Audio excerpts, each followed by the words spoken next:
the data carrier network of Bitcoin, and I'll talk more about that. The growing ecosystem support that is built.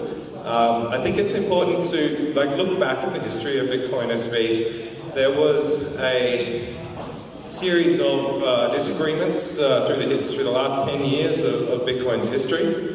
And in fact, Bitcoin SV came about because of what we called the November 2018 hash war. The word war sounds a little bit melodramatic, but in fact it was a matter of survival for two different groups that had different visions of Bitcoin SV, of Bitcoin rather. And in the Bitcoin SV team, our vision was quite simply, we want the original Satoshi protocol, and if developers want to deviate from that and go off in a different direction, that's their choice, but we will preserve the protocol. And through the intervention of not just Craig Wright, also known as Satoshi Nakamoto, but some people with some deep pockets who really believed in what Satoshi's vision was, who were able to preserve the protocol in the form of Bitcoin SV. So, Jimmy's already mentioned, these are the 4 pillars that we build, the philosophical pillars that we build Bitcoin SV on. And I'll talk about them as well, maybe with some different ideas, I guess, to what Jimmy presented, but they are stability of the Bitcoin protocol. It is critical for getting high-level business investment to have a stable protocol. Scaling, of course, security, and that really refers to making sure that the code itself is high quality. We want a protocol that is capable of running a global financial system. If you go and look at any bank, any of the software that they use has huge amounts of quality assurance process. They're audited constantly. They need to know that their software is safe, it's not going to break, and it's not going to cause someone to lose money. Bitcoin aims to be far bigger than any bank, so we have to take security of the code seriously. And the last one, of course, is safe instant transactions. It's no good walking into a shop and paying for something and then having to wait for 10 minutes before your transaction is confirmed and gone through. So Bitcoin SV more in particular, needs to be able to demonstrate that a transaction can happen instantly, face-to-face, peer-to-peer, and the person receiving the transaction has assurance that transaction is actually final.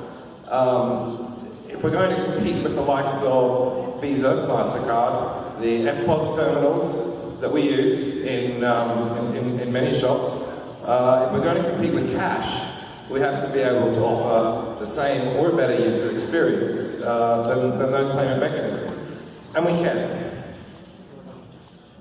So, I just repeated this slide here with the emphasis on scaling, because scaling really is the theme of my talk. It's not,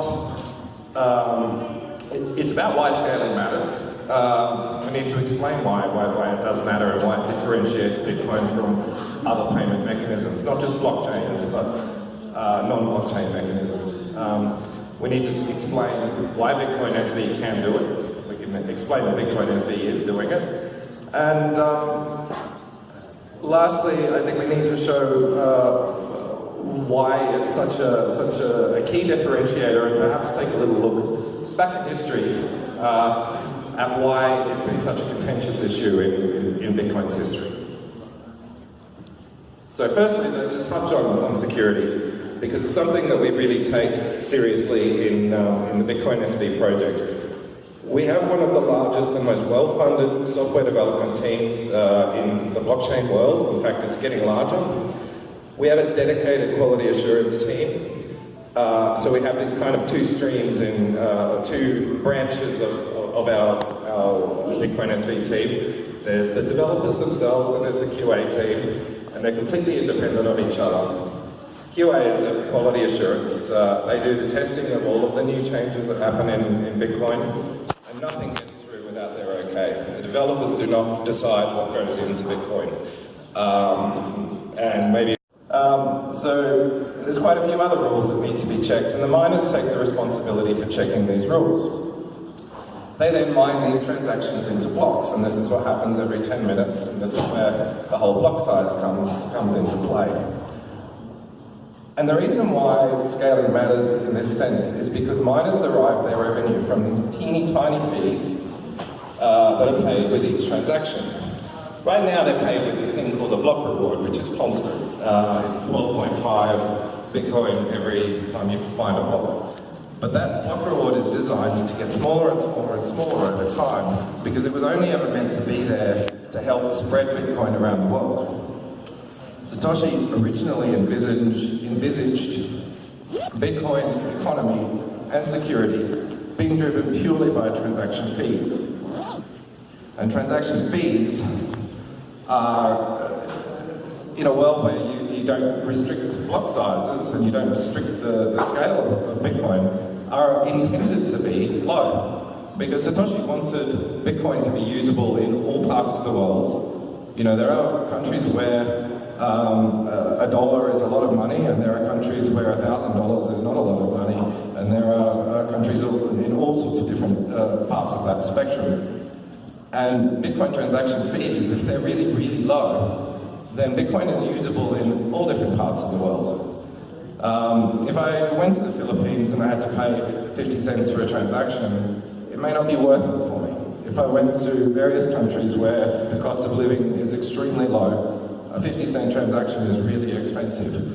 So we want Bitcoin fees to be really, really low. We want them to be below 1 cent, preferably even lower than that. So, if the miners who provide the security for Bitcoin, who are checking these transactions to make sure people are spending real money, the more transaction fees that are available for miners, the more miners there'll be. The more people you will have checking the validity of your transactions and contributing their work and their investment and their infrastructure to this securing the process. And when we talk a little bit about how other blockchains are doing things, you'll see why we focus so heavily on this. So, scaling also matters for the user experience. Jimmy's chart, I should have stolen a copy of it, showed Bitcoin transactions getting backed up. In a world where you don't trust instant transactions, which in fact is the case on BTC, they actively discourage the use of them. You have to wait for Bitcoin transactions to get mined into blocks.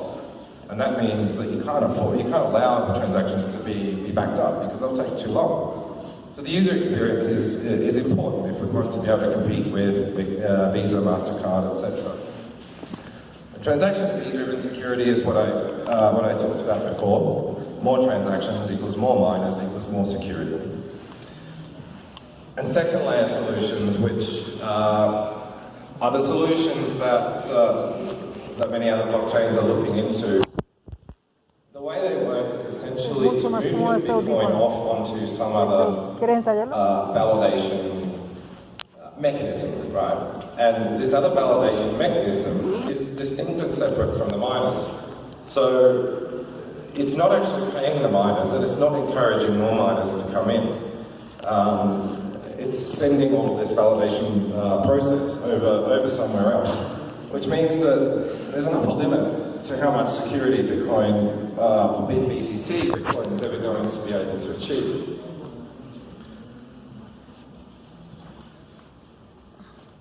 So, we have a world-class bug bounty program.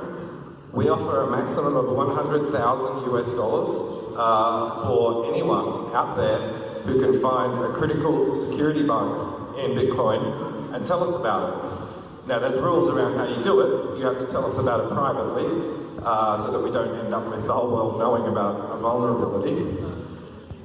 We need to validate it, we need to fix it, and then once we've gone through that process, then people become eligible for it. Now, why that's important is because the Bitcoin SV team now, in terms of security, is no longer just the developers that are working for Bitcoin SV. It's any security researcher in the world. And a $100,000 bug bounty, I can tell you, is in the top tier. Google, Facebook, the really big, the tech giants of the world are working with bug bounty programs of this order. And when we decided that we would take on the Bitcoin SV project, we knew that we had to be able to match that. Because by matching that, we become attractive to the best security researchers in the world. And lastly, Bitcoin SV, I believe, is the first ever blockchain piece of software that has been fully security audited. Okay, so there's just more details about the bug bounty, and I think I've pretty much said all of that. So, a little bit about our quality assurance process. I'm not going to go into the details because, honestly, QA is probably one of the most boring subjects in the world, and I don't want to put you all to sleep, but these are some of the benefits of it. We have a very comprehensive test suite, so we can automate a lot of the testing that happens, and every single time we add a new change to Bitcoin, our test suite gets bigger. Every test that ever gets built gets run every single time a new change goes in. So we have a lot of confidence and assurance that the changes that we're making are not going to break Bitcoin. This horrible diagram here just shows you some of the steps that we actually go through, and I'm not going to go through them one by one. But each one of these is a step in a process that has to be signed off by our QA team. This here represents the cycle of writing code, testing, rewriting, etc. And it goes through all of these test environments before it ever gets out into the wild. Again, more boring documentation. This is just some of our internal QA documentation. I'm not going to even try to read that, but it's a demonstration of what goes on inside of the Bitcoin SV team. So Trail of Bits are a security audit firm who are one of the best of the best. How do you get into the business of becoming a software security auditor? Well, many security auditors are really good at breaking into systems, and they may not want to disclose their past, but I'm not saying they all have the same past, but at some point they've decided that they want to use their powers for good, and so they become they get into the business of helping people make their systems more secure. And Trail of Bits are very well known around the world. They've uncovered some of the most critical bugs in software systems around the world, not just in blockchain, but blockchain happens to be one area that they're very experienced in. So these are just some of the other blockchain type solutions that they've been involved in security auditing. So I mentioned stability before. I'm just going to touch on this one briefly. In terms of restoring the protocol to its original form, as I mentioned before, in February next year we have a software update called the Genesis update, which represents the return to Genesis. And it's a little bit of dramatic license there with the name, because Bitcoin began with the Genesis block. And this represents removing some of the things that have been added to Bitcoin over the years, restoring some of the things that have been taken away from Bitcoin, and getting the protocol back as close as possible to the form that Satoshi originally intended. So here are the key parts of the Genesis. The most important is focused on scaling. We are planning on removing the block limit entirely. And Jimmy mentioned this before, that in July we're going to increase the default limit to 2 gigabytes. And in February of next year, we will have safety mechanisms in place that will allow miners to regulate block size themselves through the Nakamoto consensus mechanism. That means that we don't need to have arbitrary limits in block size built into the software anymore. So we'll be removing a bit more of the junk, some of the junk, as I said, that's been added over the years, and restoring some pieces of lost functionality. So, scaling initiatives. This is the really meaty part. What we're focusing on with scaling is firstly doing it safely. So, we began late last year building what we called a gigablock testnet. Gigablock was the name that was chosen because it represented gigabyte blocks, which was an initiative that actually started in 2017, and it was considered very ambitious back then. We since changed the name of it though to Scaling Testnet. And I'll tell you, well, basically the reason why was we thought gigabytes is not ambitious enough. We've already hit gigabytes, and if that's our target, then we might as well pack up and stop work now. We want to go a lot further. So I'll explain what this testnet actually is. It's almost a copy of the Bitcoin network. It replicates the Bitcoin network. It doesn't use real Bitcoin money. It kind of has its own version of money that's not really worth anything. But it's a test environment that allows anyone who's running a technical service on Bitcoin SV to run a test instance of it. And what we do with the scaling testnet is we constantly flood it with transactions, high volumes of transactions, much higher volumes than are seen on the mainnet, much higher volumes than any blockchain in the world has ever seen. And the reason we do that is so that people can test out their software and see how it handles high loads.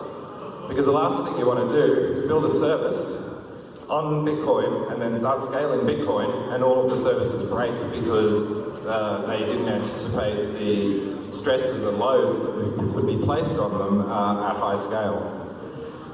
So this is a part of the process of professionalizing Bitcoin, giving businesses a way to be assured that they can handle the volumes on the real live network because they've done it on the test network is a great way to attract big corporate investors in Bitcoin. People who want to spend, a lot of money, millions of US dollars on a project that might take 2, 3, 5 years to come to fruition. If they can see that the facility exists and that it's well supported, we have a few people staffing the scaling testnet purely to provide support to businesses that want to use it, then they can have a lot more confidence in making their investment decisions. And it's one of our key strategies, I think, for helping Bitcoin SV to grow, is to build the confidence that investors need to come along and join.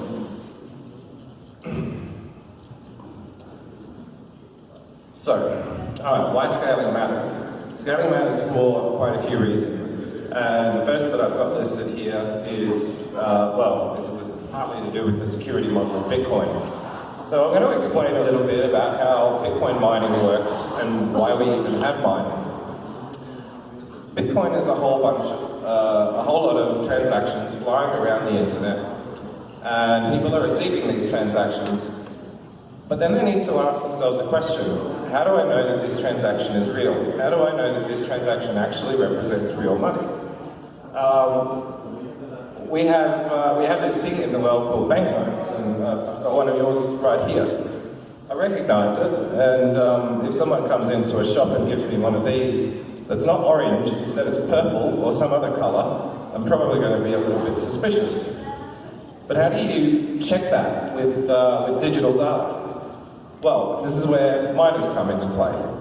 Miners perform a whole bunch of checks, a whole series of different checks on transactions. And they check them against certain rules, like has this Bitcoin been spent before? You can't have a Bitcoin being spent twice.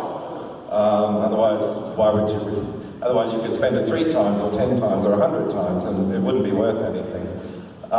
Is this Bitcoin actually? Because of the things that it enables. It enables business models at scale. Business models that can only work at scale.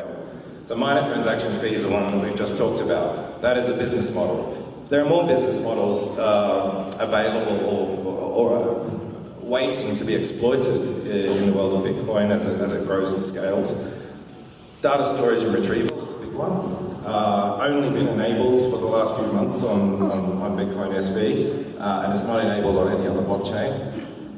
There's a business model there for people who want to specialize in storing the data that people have put in the blockchain and then making it available for them later on to use. There's a whole bunch of other potential services, escrow services, custodial services, by which I mean wallets that you might find, Bitcoin wallets that you might find on a website. there's an entire world of banking and financial products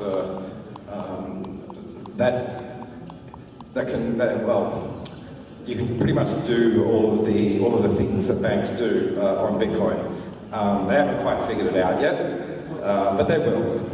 And I suspect that they haven't been looking because they thought that Bitcoin couldn't scale. The last reason why it matters is for getting investment. There's a common, well-known problem or historical issue in Bitcoin called the Fidelity problem. Fidelity are one of the largest investment funds on the planet. And they wanted to get involved in Bitcoin, and they actually were ready to commit significant funds to it. But they built a pilot test program for the first product that they wanted to use on Bitcoin, and it created more volume than Bitcoin could actually handle. This was just in the early proof of concept test phase. So they abandoned the project. Showing that we have a constant path toward enabling scale gives businesses confidence to invest. They know that by the time that they built their product, they won't have kind of outpaced the Bitcoin network's capacity to handle it. So stability plus confidence in scaling lowers the risk for investment.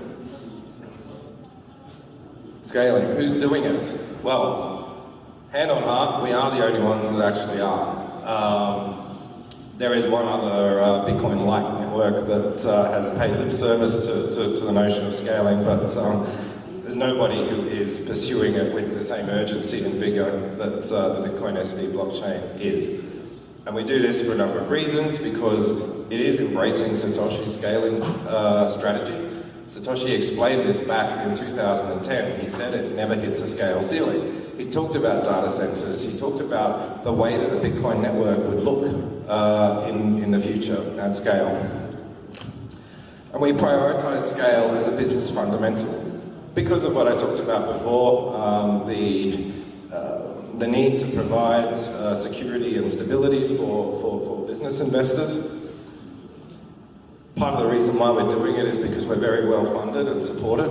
I've referred in the past to Calvin Ayre of CoinGeek.com as one of the guardians of Bitcoin, and the reason why I made that comment was because during the hash war of 2018, someone had to step up and provide serious funds to enable the Bitcoin Satoshi protocol to survive. He was one of the people that did that, and continues to support Bitcoin SV through funding the development team, as well as numerous investments in the space. So funding is critical to being able to create critical mass in a blockchain ecosystem. And I look around and survey the landscape of other blockchains, and I don't see a lot of well-funded blockchain projects. And the last is we're demonstrating real progress. We'll talk about the scaling milestones in a second. So scaling, can we do it? Well, a lot of people have told us that we can't. In 2017, the Bitcoin Core told us we can't go past 1 megabyte blocks or the sky will fall in. Others told us we couldn't go past 22 meg blocks. A few months later, we did some stress tests, and CoinGeek Mining and BMG Mining both mined 32 meg blocks, which is the largest you could possibly do at the time.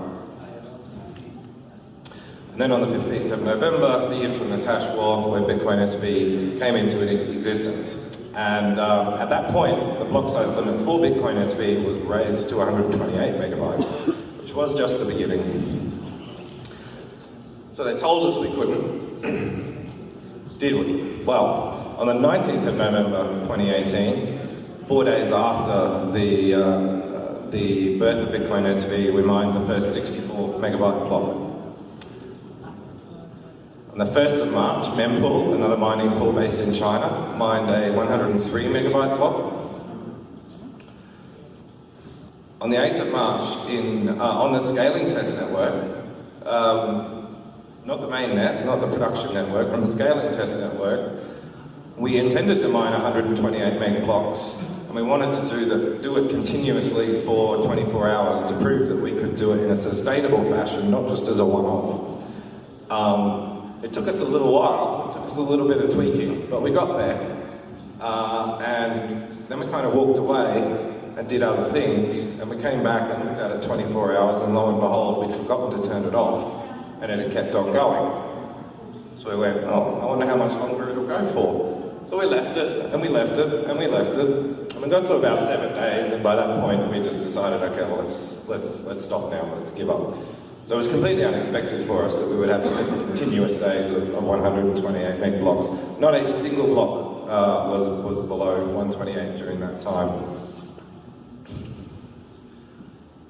So a few weeks later, the mainnet obviously had some catching up to do. Mainnet is always expected to fall behind the testnet in terms of scale. The testnet's meant to blaze ahead and show us what's safe, and then a few months later the mainnet can come along and repeat it. It was Ryan Charles actually from Moneybutton who coordinated a test on the main Bitcoin SV network and created our first 128 meg block. And of course, the most recent milestone, we had a recent software release in May where the limit on the scaling testnet was raised, not to 2 gigabytes, but we raised it to 10 gigabytes because it's a testnet and we wanted to be able to mess around and really push the limits. So we did raise it, and then we tried straight away to see if we could make bigger blocks. And we got there, 1.4 gigabytes. That's 1,400 megabytes, 1,400 more than Bitcoin Core told us was possible, or told us was safe. And the world didn't cave in, the world didn't end. The scaling testnet just hummed along and continued to do its thing. So this is a chart for the mainnet. It's not just about being able to handle the blocks, it's being able to generate being able to handle the volume of transactions. It's about being able to generate the volume of transactions. We always need to be ahead of the game in terms of what we can handle, but in its short lifetime, this little chart here, the red is the average block sizes per day for the Bitcoin SV network, and this is about September. And you can see this spike here was stress tests that we were doing just straight after November 15. And this would have been where the 64 meg block was born. All these little spikes are additional stress tests, but the important part here is that you can see this trend. It's going up, all the way up. It's sort of steady there, but it's going in the right direction. And in fact, the blue line you can see there is the block sizes on BTC. And you'll notice something interesting. That line is almost completely flat. The reason why is that their blocks are always full.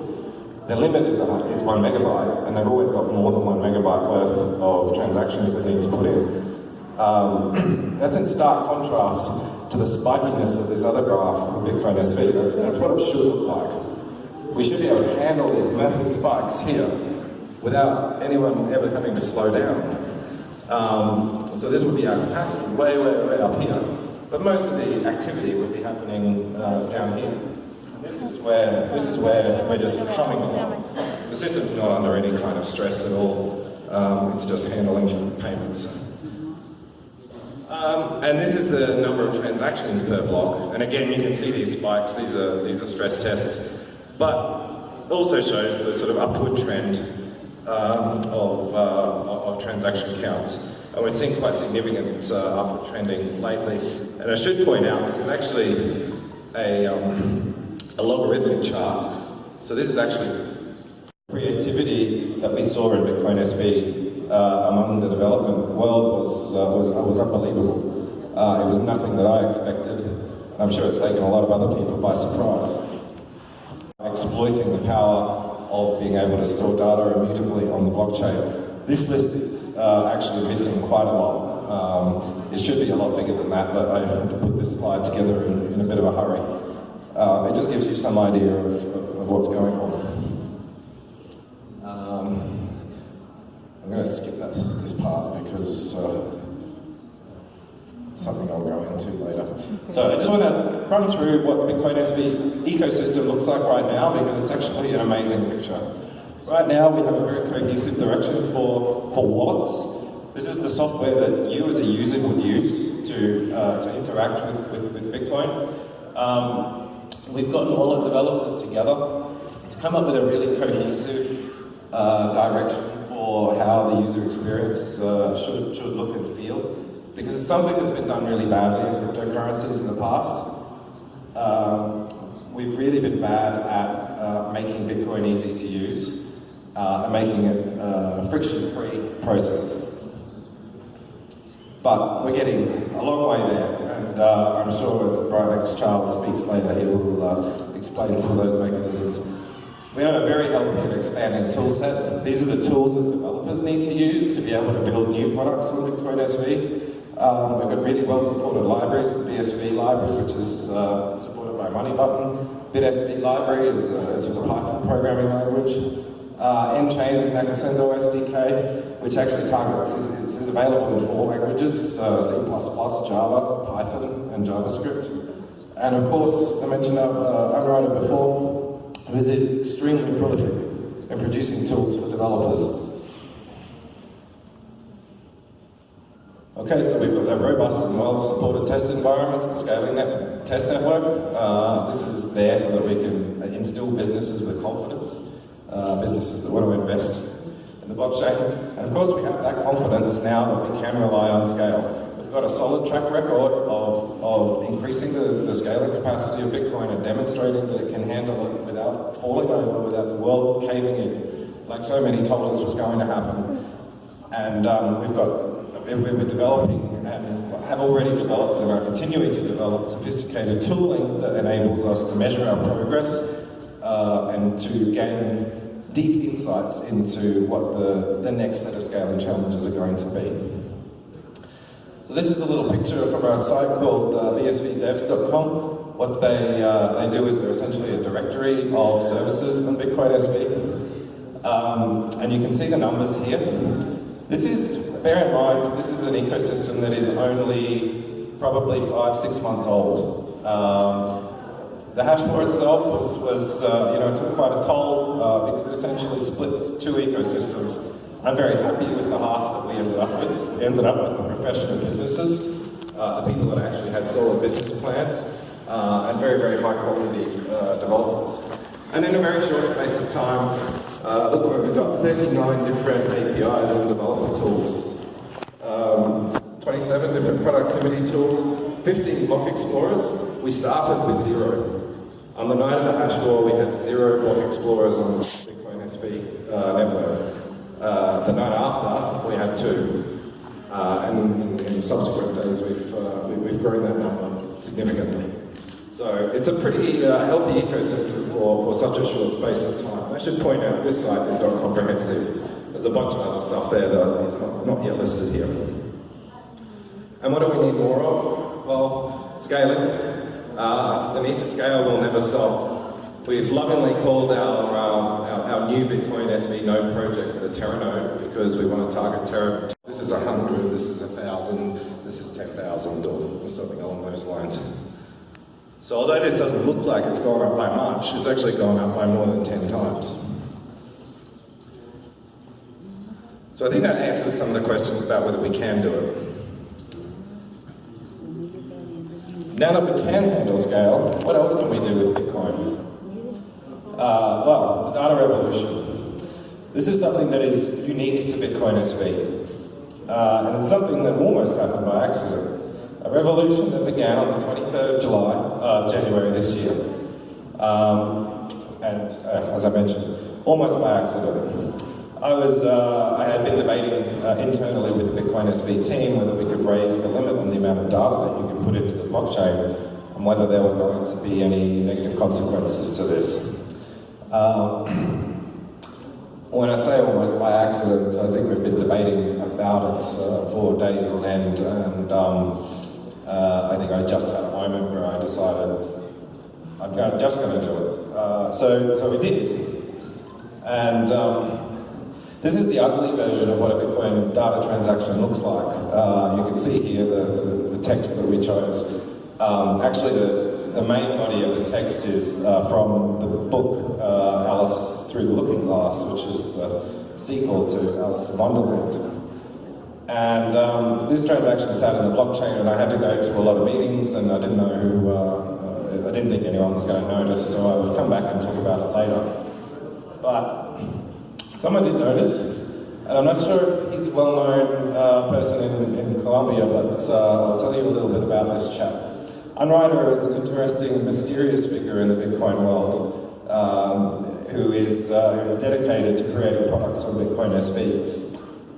He or she is a software developer. They're completely anonymous. Nobody knows who Unwriter is, although they write prolifically on Medium, on Twitter, and various places. They also produce a lot of very visionary software, which they're doing exclusively on Bitcoin SV. So I'm sure one day the story of Unwriter will be told. It might take as long as it took for the story of Satoshi Nakamoto to get told, but we look forward to that day. Anyway, Unwriter found this transaction. I don't know how, but did. And then used it to create the very first website that was not backed by the internet, it was backed by a blockchain, it was backed by Bitcoin. So this is a web page. You can open it in Chrome browser or Firefox or Safari. You can open it on your phone. URL there is alice.bitdb.network. You can probably open it on your phone right now. But the data is not stored on a server somewhere, on a web server, like every other website on the internet. This data comes directly from the Bitcoin blockchain. Later on that evening, I wrote a more detailed article, which I used some bad words in it, so I'm not going to go into that right now. So there's quite a few other rules that need to be checked, and the miners take the responsibility for checking these rules. They then mine these transactions into blocks, and this is what happens every 10 minutes, and this is where the whole block size comes into play. And the reason why scaling matters in this sense is because miners derive their revenue from these teeny tiny fees that are paid with each transaction. Right now they're paid with this thing called a block reward, which is constant. It's 12.5 Bitcoin every time you find a block. But that block reward is designed to get smaller and smaller and smaller over time, because it was only ever meant to be there to help spread Bitcoin around the world. Satoshi originally envisaged Bitcoin's economy and security being driven purely by transaction fees. And transaction fees are, in a world where you don't restrict block sizes and you don't restrict the scale of Bitcoin, are intended to be low. Because Satoshi wanted Bitcoin to be usable in all parts of the world. You know, there are countries where $1 is a lot of money, and there are countries where $1,000 is not a lot of money, and there are countries in all sorts of different parts of that spectrum. And Bitcoin transaction fees, if they're really, really low, then Bitcoin is usable in all different parts of the world. If I went to the Philippines and I had to pay 50 cents for a transaction, it may not be worth it for me. If I went to various countries where the cost of living is extremely low, a 50-cent transaction is really expensive. So we want Bitcoin fees to be really, really low. We want them to be below 1 cent, preferably even lower than that. So, if the miners who provide the security for Bitcoin, who are checking these transactions to make sure people are spending real money, the more transaction fees that are available for miners, the more miners there'll be. The more people you will have checking the validity of your transactions and contributing their work and their investment and their infrastructure to this securing process. And when we talk a little bit about how other blockchains are doing things, you'll see why we focus so heavily on this.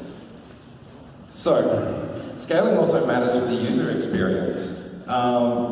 Jimmy's chart, I should have stolen a copy of it, showed Bitcoin transactions getting backed up. In a world where you don't trust instant transactions, which in fact is the case on BTC, they actively discourage the use of them. You have to wait for Bitcoin transactions to get mined into blocks. And that means that you can't allow the transactions to be backed up because they'll take too long. So the user experience is important if we want to be able to compete with Visa, MasterCard, etc. Transaction fee-driven security is what I talked about before. More transactions equals more miners equals more security. And second layer solutions, which are the solutions that many other blockchains are looking into. The way they work is essentially to move your Bitcoin off onto some other validation mechanism, right? And this other validation mechanism is distinct and separate from the miners. So it's not actually paying the miners, and it's not encouraging more miners to come in. It's sending all of this validation process over somewhere else, which means that there's an upper limit to how much security Bitcoin, BTC Bitcoin is ever going to be able to achieve.